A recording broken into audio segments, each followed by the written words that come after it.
Welcome to today's episode of People and Strategy. I'm your host, Mo Fatalbab, President of International Facilitators Organization. People and Strategy is a podcast from the SHRM Executive Network, the premier network of executives and thought leaders in the field of human resources. People and Strategy is the podcast delivering in-depth conversations with HR executives and people leaders to advance the field of human resources by providing engagement and thought leadership to senior executives. In today's episode, we'll be devoting time to the topic of opening doors in the workplace. For this conversation, I'm excited to be joined by Dr. Paul Johnson, VP of People and Culture and Chief Diversity Officer at the Seattle Symphony Orchestra, where he oversees both HR and diversity initiatives for the nonprofit organization. Paul, welcome to People and Strategy Podcast. Thank you for having me. Great to have you with us. So, Paul, I want to start with your career story because it's a great example of how networking matters. You became a barista to advance mission, becoming an exec leader. Can you tell us a bit about your background from Starbucks barista to executive? Yeah, it's a really interesting story, in my opinion. I really had no intention at first. When I became a barista, I really was thinking of ways that I could help the organization I was working for at the time. I was a marketing manager with Junior Achievement, a national nonprofit that partnered companies and schools, really pairing executives from different organizations, different companies with students at different schools. And Starbucks was a company that I was really wanting to engage at the time. And this goes back, about 20 years ago. And what I learned is that Starbucks tends to support things that their employees are involved in, or what Starbucks calls their partners, are their employees. And once I learned that they really supported the initiatives that their partners were involved in, I decided to take a part-time job on the weekend as a barista, which gave me greater insight to how the company operated, but also put me in touch with several people within the organization. And they were really in high growth mode at the time, building several stores each week. By taking that job as a barista and working on the weekends, again, I was able to meet some new people within the company to help them understand what I was trying to do within Junior Achievement. And from there, eventually they offered me a job in their staffing department, and I had an opportunity to make a bigger difference within or inside of the company. So took that job and ended up staying there for 13 years, doing various jobs throughout that time. And you also had a stint at Boeing, if I understand correctly. And I'm sure you had some incredible leadership lessons while you were there. Yeah, I mean, actually, two different stints at Boeing. It was my first role out of college. I took a job there. Similarly, kind of happen chance. Everything I find is really interconnected in some ways. Because as an eighth grade student growing up in the Seattle area, I had a volunteer, ironically, who works for Junior Achievement, who took me on a tour to Boeing as an eighth grader, took my entire eighth grade class. And we had a chance to see that Boeing had a lot more going on than just building airplanes. They had their own physicians, their own fire and security team. It just opened my eyes up to all the different possibilities of careers and jobs that existed within the company. And when I graduated from undergrad, I had a lot of experience speaking to groups because my part-time job as a college student was as a tour guide. So I actually accepted a job as a tour guide with the Boeing company right out of undergrad and stayed in that role for about 5 years, which was a great way to learn a lot about the company. And then did another stint I have actually left the company for about 13 years, then returned and worked again in their human resources function. So yes, 2 stints at Boeing, and really, again, helped me learn a lot about the company. Was able to see some different facets of the company from different angles. And I'm also struck by your experience both in the for-profit and nonprofit world. Are there any immediate differences that you can point to between the two as an HR leader? Yeah, I mean, I think there are. I think for me, mostly it's the idea that really I'd say in the nonprofit, there's a lot of developing as I go, or I won't say developing, but it's taking what I've learned in the for-profit industry and trying to bring it in. Of course, a lot of nonprofits aren't structured in a way where they can have robust teams, with hundreds of people doing human resource work. Whereas at Starbucks and Boeing, very large, for-profit companies, there were various people doing a lot of different jobs. So really specialized. I would say as an HR leader, you tend to be more of a specialist when you work at a large for-profit organization. And within a nonprofit organization, you tend to be more of a generalist, where you're doing everything. So you're staffing, you just do it all within a nonprofit. So I would say those are probably the two biggest differences that jump out at me. A generalist to a specialist. Yeah. Thank you. Thank you for that. So I want to transition to coaching a neurodiverse workforce. I know that's an area that's meaningful for you. And maybe just for those that don't know, maybe you could define that for us first. So when we think of neurodiversity in the workplace, neurodiversity can show up in a lot of different ways, but the area that I've been most focused on is executive function disorder. And executive function disorder has to do with your brain maybe not operating in getting information out to those you're working with the way you'd want them to get out. So sometimes it's kind of maybe for some people a brain fog or not being able to communicate their thoughts. Sometimes you may have someone in a meeting who can share their thoughts right away. Some people may need processing time, where they may need to think about it. But it really can show up in a lot of different ways.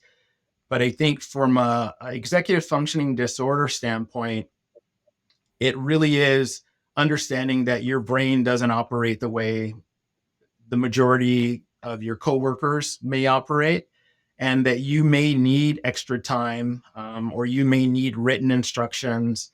You may need extra assistance, just again, an accommodation. But I think the best way to understand this as an employer is to talk to the employee and find out what their needs are. And they're usually able to share what it is that they need, whether, again, that is processing time. We tend to sit in meetings and we want people to answer right away or to have results right away, what they need. And for someone, they may need that extra time to come back to you and explain what they really want or how they would go about completing a project or whatever it might be. For some people, they really need that lead time of 5 or 6 weeks, and have everything in the project that you want. Whereas some people, if you give them 13 things to do, it may actually be more harmful, because they don't know where to start. If you give 13 things, they may need 3 things at a time. And they still can do all 13, but they would prefer to have 3 things today, 3 things tomorrow, 3 things the following day, versus giving them a list on day one, because they may tackle something on that list that you may not feel as a priority as a manager or a boss. And you may want them to leave that until later, but the way their brain operates might tell them that that's the most important thing on that list. And so again, it's just understanding what their needs are and trying to accommodate those needs when possible. So I want to transition into coaching a neurodiverse workforce, and I'd love for you to tell us more about what that means, just to get us started. Yeah, well, I definitely, as the HR leader here, with the symphony, I also wear a second hat, which is Chief Diversity Officer. One, because I have a lot of experience working in DEI and diversity, equity, and inclusion, but also because it's a great passion of mine. And like so many people working in diversity, equity, and inclusion, there's definitely a great passion around making sure that we support historically marginalized groups, women, people of color, but a group of individuals that I'm starting to learn more about, and I've kind of taken a passion around learning more about, are people with neurodiversity, or people who just operate differently than others. And the connection that I've made in recent times is that, we have, if you do the research, you'll find that close to 14% of all students in K through 12 schools receive some sort of special education services. And ultimately, that population ends up in the U.S. workforce. Many of them, will end up in a U.S. workforce, and many of them already work in the U.S. workforce. And we tend to forget that, they're here. And so trying to find ways to accommodate this group of individuals has been, again, a growing passion of mine. I think we tend to think that, we can spot neurodiversity when we see it, and sometimes it's invisible. It's typically not something that a manager or a coworker may notice. It may be something as like mild dyslexia. It could be ADHD. It could be executive functioning disorder. Where people just have trouble organizing their thoughts. So it's not always the way it shows up doesn't always show up the same way when we see it. But I think as leaders and as managers in the workforce, it's important for us to try to find ways to be more inclusive of this group and really put them in positions to succeed. Because what I've learned is that there's a lot of talent, and there's really it's not that this group is, they're considered, sometimes we call it a disability, but I like to call it an ability, because what I've learned working with scientists, in the aerospace industry, or working with artists in my current role, some of the most talented and gifted people I've met tend to operate maybe a little differently than the majority. But it's not that they have a lack of ability. They just go about doing their work in slightly different ways. But as scientists and artists, they're extremely gifted and can contribute in great ways to the workforce. So I've again just made it a mission to try to learn more and find ways of being more welcoming and inclusive to this group. Amazing. I think that's wonderful, and I applaud you for that. How does it differ? How does it show up differently for on-site versus remote work? I think in some ways, we learned a lot I think, through the pandemic. As we went through, we found, of course, a lot of people were forced to work remotely. And I think a lot of individuals learn things about themselves in terms of how they operate. Some learn that they do operate better when they're in a structured environment, where they have to be in an office or have to be in a space where people are giving instructions throughout the day, and putting together lists for them to work from. Whereas, again, it's a diversity of thought, and it's neurodiverse. So there are some people who we found work better when they're isolated, when they have earphones on, listening to music. Some people can get up at midnight and be very productive from midnight to 4 a.m. in the morning. And they tend not to maybe operate as well early in the morning. And we know that, some businesses aren't in a position to accommodate that sort of flexibility. But when it's possible, if you're an employer and you can find ways to, again, make your employees more successful and accommodate their needs, I think it's important to try to find ways to make that work. And so that remote work and finding that people can be productive if they work certain hours, or with in a certain cadence, can help them be more productive. Then it only helps the entire team that you're working with. Absolutely, I could see that. Any tips for peer HR leaders looking to support employees in the workplace with neurodiverse issues? Yeah, again, I would say really it's just going beyond sort of ADA requirements. We know that we have, the Americans with Disabilities Act that we are required to follow. But I think if employers can go beyond that and really listen to what I think employees have become a little more comfortable with coming forth and requesting accommodations. And sometimes as employers, we want these employees to come in with notes from their doctors, or we request that they have a lot of validation for whatever it is they need. And again, understandably, sometimes you do need that, particularly if it's a costly accommodation that you're really having to implement. But if it's something you can do simply as an employer, and you don't really require a note from a doctor, then I say just do it. If it's earphones, somebody, wants to listen. I mean, we have more employees who might have their ear pods on or AirPods, listening to music throughout the day. And if that helps them become more productive, I don't see the reason why you would need a note from a doctor to accommodate that. So I think it's things like that, really listening and being open to what employees need to be successful. It's probably the most common sense thing to do.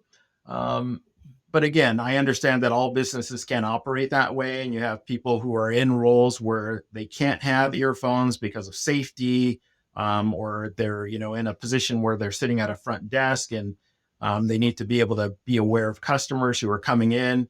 But if you have employees who you can accommodate those needs, for them, maybe it's that they need a list of things. It's really a lot of things that we already do as HR leaders, coming up with SMART goals, where employees can really understand what it is that they're being asked for. But the thing I like about it is that typically they're universally helpful tools. I mean, things that you do for this group, if you implement these sort of things, it tends to help everyone because, for someone who needs the ability to a monitor that can enlarge print, that's something that can help everyone, and whether you have a disability or not. And for example, when we think about disabilities, we know that this is, there's close to about 13-14% of the people in our workforce who have some sort of disability. But as we all know, this is the one group that any of us can join at any given time. None of us are immune from joining a group with disabilities. And that goes for neurodiversity, because there are reasons why people in the workforce fall into this category. It could be through an accident, some sort of, accident that you have later in life, or some sort of brain function that shifts over the years. So again, being able to accommodate this group of people tends to help everyone. Yeah, I love that. I love that. Thank you. Paul, let's talk about how neurodiversity shows up in leadership. Some leaders might be better off one-on-one versus in big groups. Some might need more time to process. How have you experienced or seen neurodiversity in leadership? Yeah, well, again, it goes to diversity. It really is understanding that all leaders aren't the same. You have some leaders who are sort of the rah leader. They can get a team, they can give the pep speech and get a team to run through a brick wall for them. Whereas you have some leaders who are quiet and they lead more by example. And you have some leaders who are, have that high EQ, or emotional intelligence, where they listen and they check for understanding with their employees, and they empathize really well with their staff and their teams, and they understand their own blind spots. They have that great personal self awareness, and so I think when I work with leaders, as an HR leader, and I'm being a business partner, I see all of these different types in my management teams that I support. And all of them can be effective. But I think as leaders, you have to, understand that and not expect all your leaders to look the same way. And I think we have a tendency to kind of create the prototype of what we think a leader looks like, even from, visually, or how tall they should be, and, how they should walk and how they should dress. And we've learned over time that, again, not all leaders lead in the same way, and you can be effective in various different ways. You don't have to, all leaders don't lead the same way, and various leaders can still be effective with different styles. Yeah, of course. Any tips for your peer HR leaders who are looking to grow while having these experiences? I go back to emotional intelligence. I think listening, understanding, weaknesses and gaps that you may have. But I think it's continuous learning. For me, that's been something at the time when I was, now I can look back on it and know that all the education and all the classes that I've taken are beneficial. But when I was going through it, it didn't feel that way, because, I was giving up my weekends and my evenings while I was in class and studying. And it felt like, why am I doing this? Am I wasting my time? But I can now tell that, a lot of the information that I took in over the years has really helped me as a leader in the HR field. And you just a minute ago mentioned that maybe there's pressure for executives to show up in a certain way, walk a certain way, dress a certain way. Do you feel like that pressure still exists today? Oh, certainly. I definitely think that pressure is there. It may always be there, but I think if you have, leaders and CEOs and senior leaders who are more receptive, and again, they understand their own emotional intelligence, they become more open to different styles that they can lead by example as well, and people who work for them follow their lead. I've been fortunate to work for some great leaders who have had various styles and the way they lead, and I now sort of look for that in the leaders that I go to work for, that they're not necessarily looking for just a prototype, that they are able to get the most out of individuals, again, by leveraging the differences that those individuals bring to the workplace. I love it. I love it. So, with all this leadership experience, Paul, I'm wondering, what is your leadership strategy slash philosophy? I would say, for me, it's really leaving things better than how you found them is sort of my mantra. I've worked at a lot of different large organizations and smaller organizations, and I realize you don't always get credit for, implementing new things that you bring there or working on projects that you work on. But if you can look back on those organizations, years after and feel like you left them in a better place than when you got there, you can feel good about it and understand that you contributed. And so for me, that's really been my goal everywhere I've worked, is to just try to leave it better than how I found it. I think that is beautiful and simple and easy to resonate with, right? How do I leave it better than I found it? I think that's just great. Thank you. So when talking about HR's future, the focus is typically on what's new. But change isn't just about embracing what's new. It also means shedding assumptions, practices that are outdated, perhaps. Which practices are you or your organization revisiting or discarding to make room and move forward? And just as a plug, this is going to be the topic of our upcoming fall issue of People and Strategy Journal. So a little primer here. Thank you, Paul. Okay. Yeah, I think there is a tendency to just kind of stick with what we've done for years and years, and a lot of times there's that old adage of, if it's not broke, don't fix it. But we do need to re-examine things that we've done, and we've been on autopilot for a lot, in a lot of processes and policies that we have. I'd say probably the thing that comes up for us a lot and something we discuss is really just time off.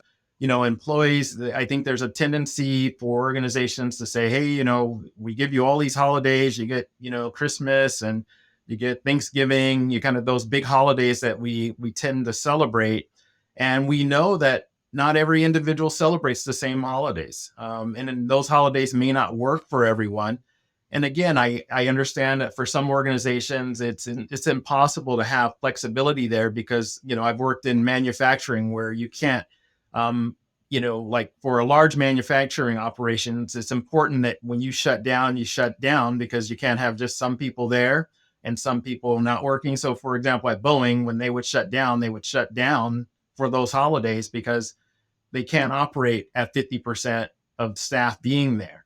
But if you're in an organization that can have flexibility and allow individuals to take off the days that they need to take off that accommodate their lifestyle, I say do it. An example of this would be, we had a policy or a practice here where I currently work of, during the summers, it's a little slower. So we would shut down the office around 12 o'clock or noon on Fridays and allow employees to go home early.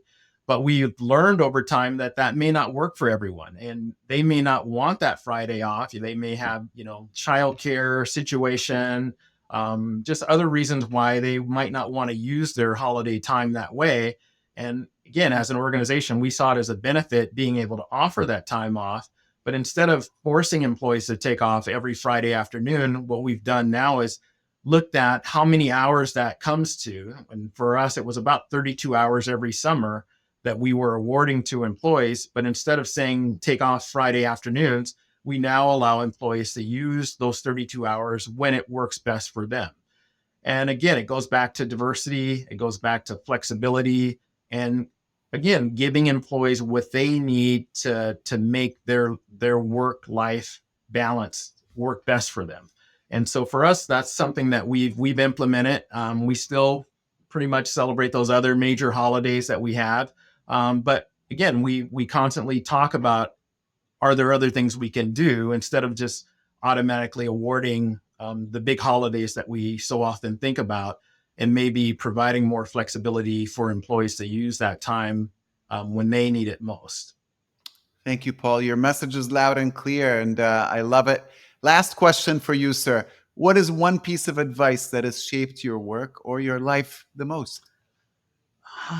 For me, it's been continuous learning. I feel like I went to school for a lot of years, but it's like never stop learning. It sounds a little cliche, but it really has helped me throughout the years. Because not only has it helped me by just going to school and learning, but the people that I've met and the networks that I've built through those relationships have been amazing.